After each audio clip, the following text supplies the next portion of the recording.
Então, assim, ó, nós vamos dar continuidade iniciando com esse conceito. A primeira coisa que nós precisamos entender com relação à área de finanças é que Deus tem compromisso com as tuas, as minhas necessidades. Deus não tem compromisso com os desejos.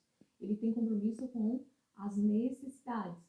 E então, se a gente olhar lá em Mateus 6:33, diz assim, que se nós buscarmos em primeiro lugar o reino e a sua justiça, todas estas coisas, fala estas coisas se referem ao versículo 31 anterior ao versículo 33, que fala de comer, de beber, de vestir, das nossas necessidades, né?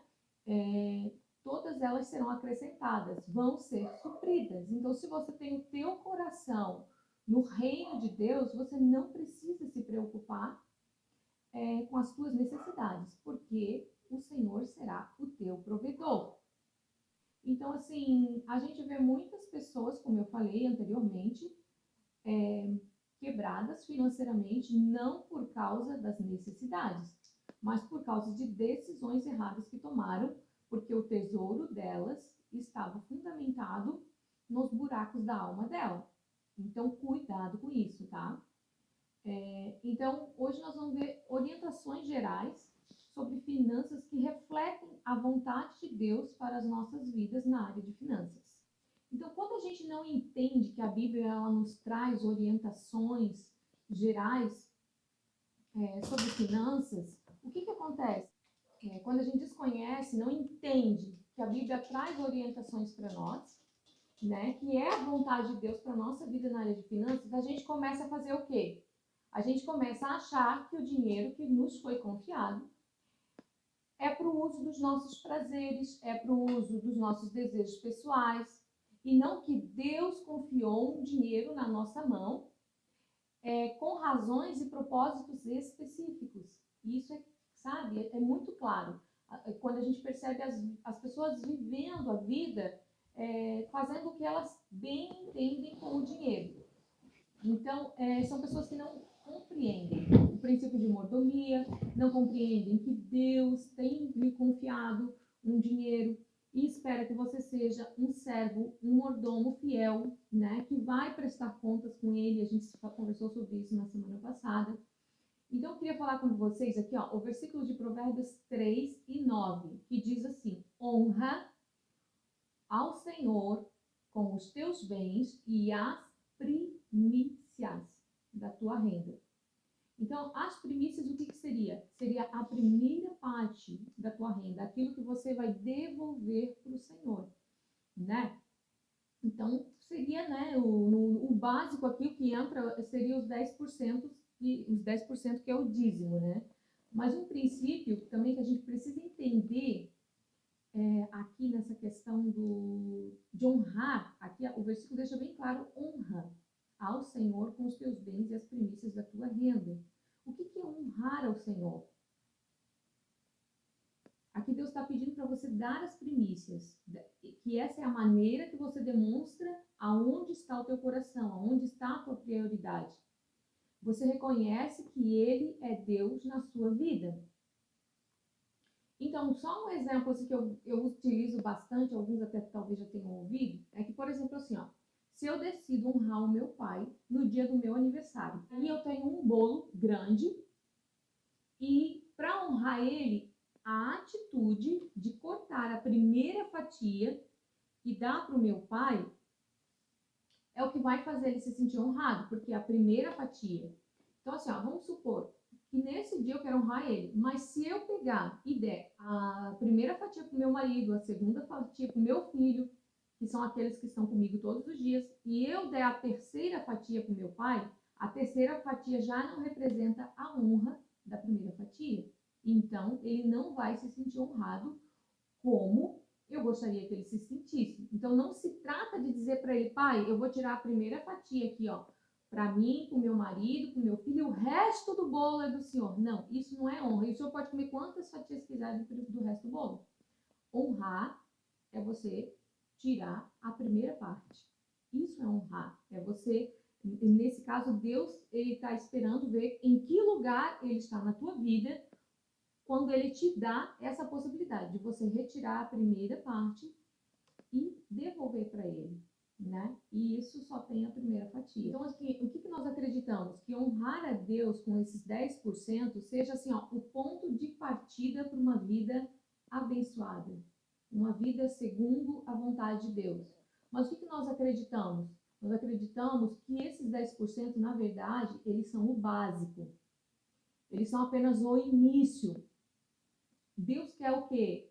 Que espontaneamente nós separemos uma quantia a mais, para que nós possamos chegar, porque, tipo assim, esses 10% você já sabe que você tem que honrar a Deus e aqueles que são os pastores na sua vida, né? No sentido, assim, do local onde você congrega, no local onde você se alimenta, né, espiritualmente. Então, isso, digamos assim, já é o que está ali né, determinado pela palavra. Mas Deus, ele gostaria que você administrasse a tua renda da seguinte maneira, que você pudesse, ele gostaria de ver algo espontâneo da sua parte, não algo que você veja como uma obrigação, mas algo espontâneo da sua parte, onde você separe uma quantia a mais, pode ser uma quantia, pode ser um percentual, o que você sentir no teu coração, para que você possa orar, né? E colocar diante de Deus e perguntar, Senhor, eu gostaria de contribuir com algo que seja a tua vontade. Eu gostaria de ser usado como canal de bênção para a vida de outras pessoas, para que você viva nele uma experiência espiritual, sobrenatural, por meio dessa entrega e dessa confiança a ele, né? Então, assim, nós já tivemos vários testemunhos nessa área. Por exemplo, ó, nós tivemos, há 2 anos atrás, a experiência que eu acordei um dia e eu não conhecia essa família, não conhecia pessoalmente, tinha elas ali, essa família no meu Facebook. E aí eu acordei e falei assim para o meu esposo, quando eu vi algo ali, eu vi uma foto dessa família com uma menina, e aí Deus colocou no meu coração que era para mim dar um presente para essa criança. E assim, ó, eu não sei o porquê, não sabia o porquê, eu só sabia e Deus me mostrou especificamente qual era o presente, qual era o brinquedo que era para dar para essa criança. E aí eu procurei o Marcos, falei, ó, o senhor hoje falou comigo sobre uma criança que eu não conheço pessoalmente, nem conheço os pais dela, mas o senhor me fez, colocou no meu coração de dar um presente para ela, e é esse presente, tem que ser esse presente. Aí eu comprei o presente, entrei em contato com a família, falei que eu tinha um presente para entregar para a menina. E aí, quando eu falei com essa família, eles disseram que era aniversário da menina. E aí, eu comprei pela internet e marquei o dia da entrega. Quando a gente chegou na casa do casal, né, a menina já veio correndo, ela estava na janela, ela já veio correndo em direção ao portão. E quando eu cheguei na porta, que eu dei o presente para ela abrir a caixa, que ela abriu, ela disse: Eu tinha pedido isso para Jesus. E aquilo assim moveu o meu coração, que Deus estava atendendo a oração de uma criança, se não me engano era 5 anos, né? E aquilo assim mexeu muito comigo, por a gente ver o amor de Deus, né? E aí eu pergunto para vocês, quem foi mais abençoado? Fomos nós ou foi aquela criança? A experiência que nós tivemos de ver Deus respondendo uma oração de uma criança tão pequena, aquilo me comoveu. E ela disse, eu tinha pedido exatamente isso para Jesus. E naquele dia Deus ainda nos usou para orar por aquela família, abençoar eles. E para nós, assim, foi uma experiência maravilhosa. Teve um outro ano que, até essa época, a gente, financeiramente, o João Marcos era bem pequenininho, financeiramente a gente era bem apertado ainda, assim, não era tão fácil para nós abençoar no sentido do extra, né? E um dia nós fomos num culto e chegando lá, Deus falou que era para nós dar de presente a mesma ceia de Natal que nós teríamos na nossa casa para a pessoa que estava pregando. E aí eu me lembro que eu peguei eu comentei com o Marcos disse amém, e aí a gente pegou o WhatsApp da pessoa, falando que depois nós queríamos falar com eles. E aí quando chegou Isso era tipo uns 3 dias antes do Natal. Aí a gente foi no supermercado, a gente comprou tudo igual. O mesmo Chester que a gente comprou para nós, a gente comprou para eles. A mesma marca, tudo, a mesma uva passa, a mesma bebida, tudo igual. Tudo exatamente igual, não teve diferença de nada.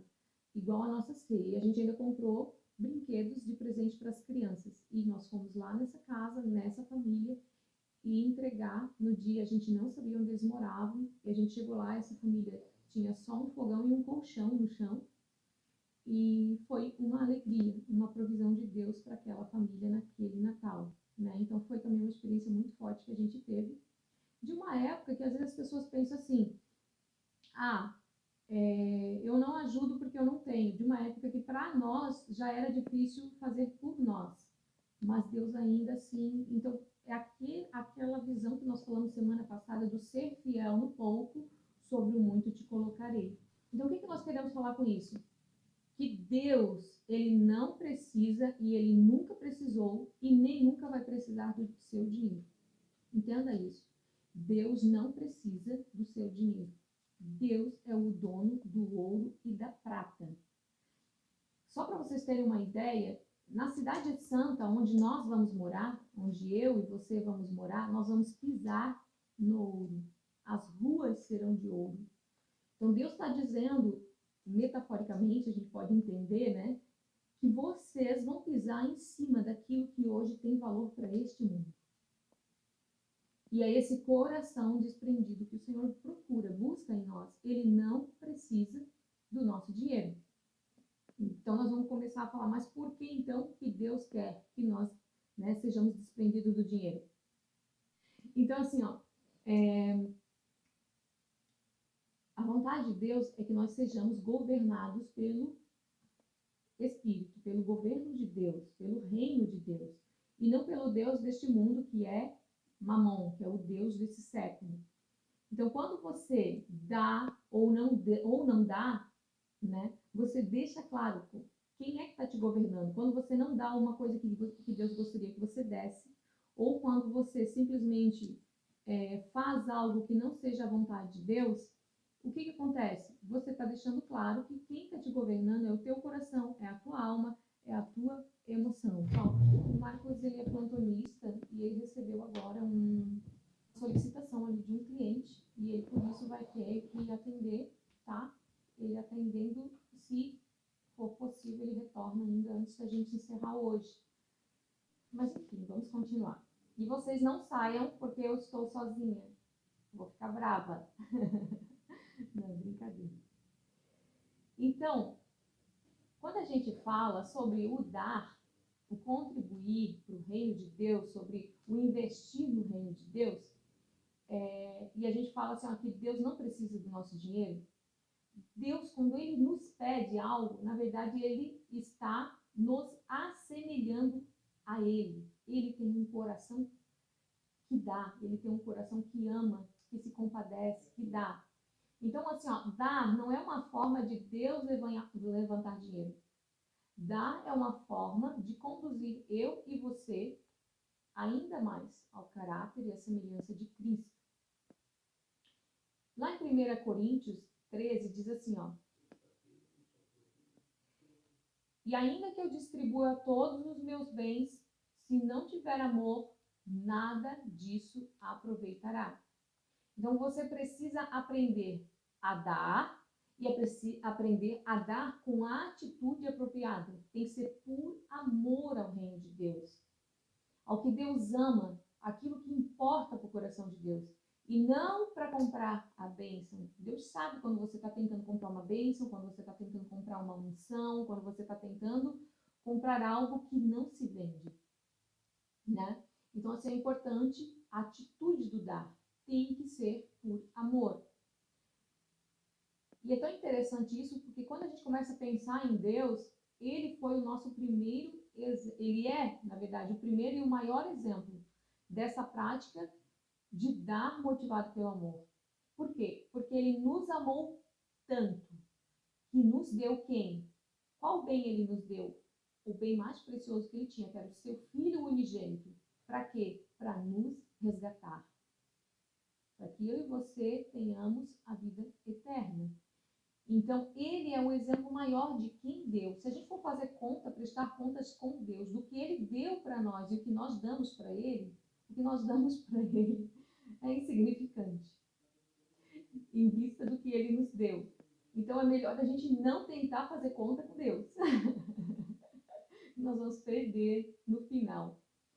Agora, nós vamos passar aí para alguns princípios, né, práticos sobre finanças, para tentar tornar a coisa mais prática. Né? Romanos 13:8 nos adverte: a ninguém deveis nada, a não ser o quê? O amor. Tem outra versão que diz: paguem todas as dívidas. Uma outra versão ainda diz assim, ó, fique fora das dívidas e não deva nada a ninguém. Então, hoje, se você está aqui e você deve algo a alguém ou a uma empresa, a primeira coisa que eu gostaria de te aconselhar é a procurar urgente essa pessoa, essa empresa e dar um parecer sobre a sua situação. Explicar para essa pessoa hoje como você está vivendo, explicar a tua situação, tentar negociar. A primeira coisa, eu dizer assim, olha, eu te devo, não posso te pagar nesse momento, mas jamais virar as costas, fugir, jamais. Procurar essa pessoa, dar uma satisfação a essa empresa e olha, eu devo, estou numa situação assim, assim, assim, assim, mas assim, ó, você está aqui na minha lista de prioridades, eu não vou comprar nada, não vou adquirir nada, não vou investir nada, não vou fazer nada, não vou passear enquanto eu não pagar essa dívida a você. Entenda, querido, você que está aqui, que a dívida pela Bíblia, ela é um símbolo, ela é um sinônimo de maldição. Se você deve a alguém e você não está nem aí preocupado ao pagar, ou simplesmente está empurrando com a barriga, ou está esperando essa dívida caducar, você vai passar o resto da vida debaixo de uma maldição. Então isso é algo muito sério, muito sério. É um símbolo, é um sinônimo de maldição. Então pense bem, antes de tomar as suas decisões, pense bem, né? Naquilo que você está priorizando. Tem gente que acha que é só pegar, deixar caducar e esse não é um princípio da palavra. Então, nosso conselho é: saia do lugar de maldição. Paguem todas as dívidas, como a gente leu aqui, né, no versículo anterior. Paguem todas as dívidas, fique fora das dívidas, não deva nada a ninguém. Então, assim, Provérbios 22 também afirma que assim como os pobres são dominados pelos ricos, quem toma dinheiro emprestado é escravo daquele que emprestou. Então, também uma outra situação é você pegar emprestado, né? Então, isso a gente vai adentrar um pouco mais na semana que vem, de uma maneira mais profunda, né? Trazendo outros versículos para que você entenda qual que é o lugar de bênção e qual que é o lugar de maldição.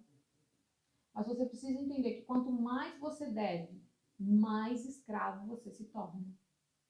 Quanto mais dívida você adquire, menos liberdade você tem para escolher, para fazer a vontade de Deus na área de finanças, para viver de uma maneira plena, segundo a vontade de Deus, para usufruir da liberdade financeira. Então, eu gosto muito de um versículo que está em 1 Coríntios 7:23, que diz assim, ó, olha que forte, Paulo escreve: por preço fostes comprado. E olha que preço, né?